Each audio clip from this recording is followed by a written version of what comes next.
Ang resulta na natatamasa natin sa bawat aspeto ng ating buhay ay galing sa ating day-to-day choices o mga desisyon na ginagawa natin sa araw-araw.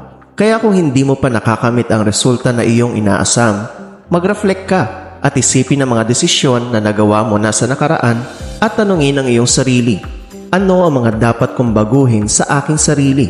Ang pagbabago kasi ay nagsisimula sa self-awareness. Kung hindi mo kasi alam na may mali sa iyong ginagawa, hindi mo ito bibigyan ng panahon para baguhin. Kaya ginawa ko ang topic na ito para magkaroon ka ng idea sa kung ano ang mga pwede mong baguhin sa iyong sarili na may malaking epekto sa iyong tagumpay. Ito ang 7 bagay na dapat baguhin sa iyong sarili para magtagumpay ka ngayong bagong taon. Number 1. Self-belief. Kung wala kang tiwala sa iyong sariling kakayahan, masasayang ang talento at potential mo. Madalas naghahanap tayo ng external validation o suporta sa ibang tao para tumaas ang kumpiyansa natin sa sarili. Pero ito ay hindi pang long term dahil paano kung wala kang makuhang suporta?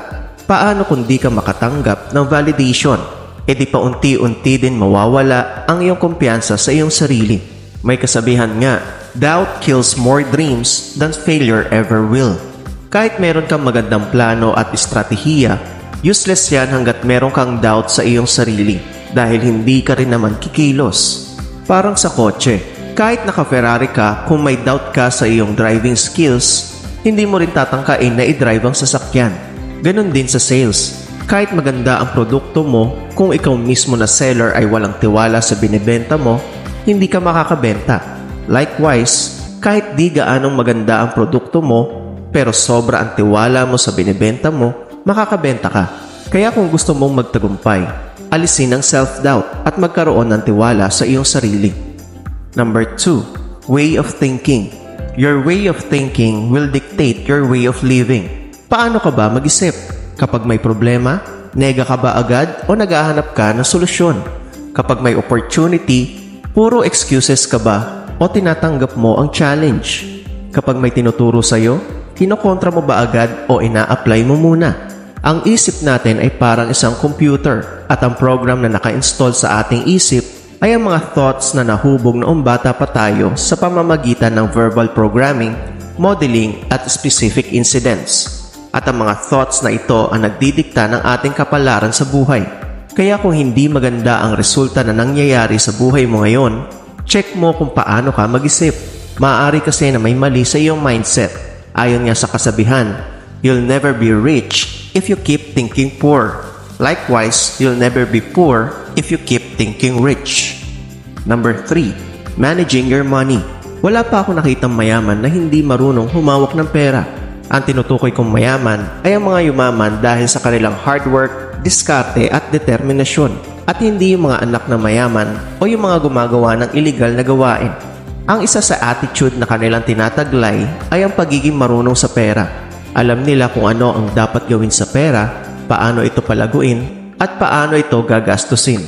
Di tulad sa maraming Pinoy na sa tuwing nakakatanggap ng sahod, ang iniisip agad ay gastos. Kaya sa huli, wala lagi silang ipon at natrap na sila sa rat race. May kasabihan nga, if you don't manage your money, you will always work for someone that does. Kaya kung hanggang ngayon ay wala ka pa ring ipon at investments, umpisahan mong baguhin ang iyong attitude pagdating sa pera, regardless kung maliit man o malaki ang iyong kinikita. Dahil ang pinaka-importante na dapat mong unahing i-develop ay ang iyong disiplina pagdating sa paghawak ng pera. Number 4. Priorities. Usually, lagi natin naririnig sa iba ang salitang, busy ako o wala akong time. Sa tuwing inaaya natin ang ibang tao sa isang activity o opportunity.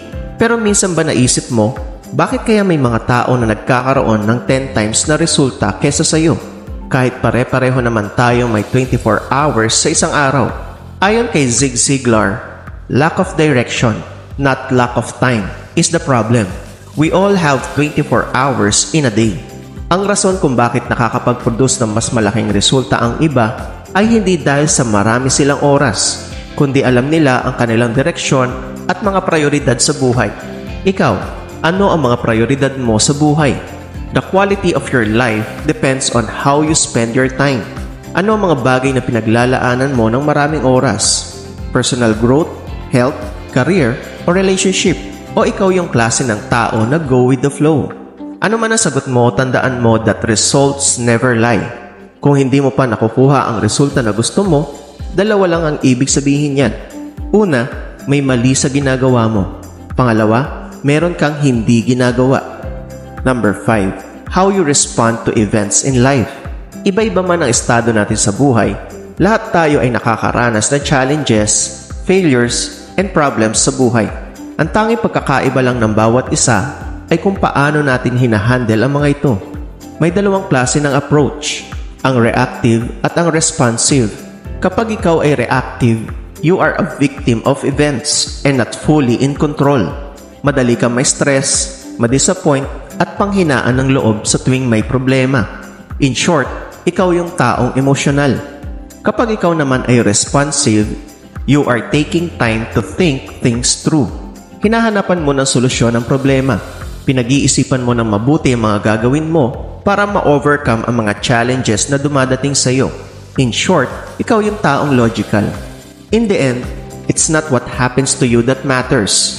It's how you respond to what happens to you that makes a difference. Number 6, people you surround yourself with. Birds of the same feather flocks together.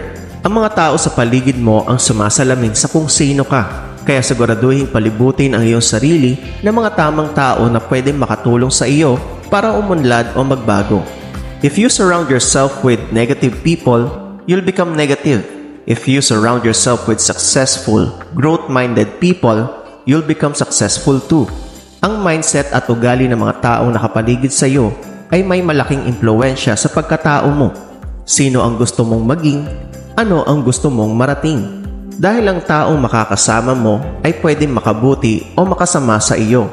Mapamagulang, kapatid, kaibigan, o karelasyon mo pa ito. People you surround yourself with can either destroy or build your success. Kaya sa pagpili ng mga taong pakikisamahan mo, isa-isip ang tatlong katanungan na ito. Tinutulungan ka ba ng taong ito na mas maging best version ng iyong sarili? Hinahata ka ba nila pataas o pababa? Tinutulungan ka ba nila para magkaroon ng positibong pananaw sa buhay? Number 7, sources of income. Kahit meron kang tamang mindset, ugali at talento para magtagumpay sa buhay, kung nasa maling oportunidad ka ay baliwala din ang lahat ng ito.